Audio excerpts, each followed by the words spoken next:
so many people fall under the false assumption that to be spiritual means to be passive. It means to sit on your meditation pillow, get really comfortable, go within and be all like blissed out. But no, that's an incomplete picture of spirituality. The great spiritual teachers of the world all went out there and did shit to improve the world. Mother Teresa fed tens of millions of people. Paramahansa Yogananda left India, came to America to start the yogic revolution. The Buddha instituted a social revolution to create equality in his kingdom.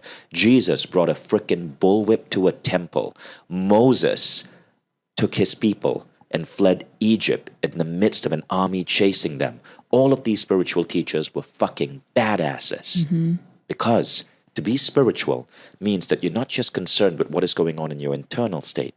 You're concerned with what is going on in the world around you. And the highest level of spirituality is a quality called Cosmocentrism, which means you feel so much unity with the entire world around you as well as generations to come that you cannot help but want to do something to improve the world. And that's what Phase 4 is about.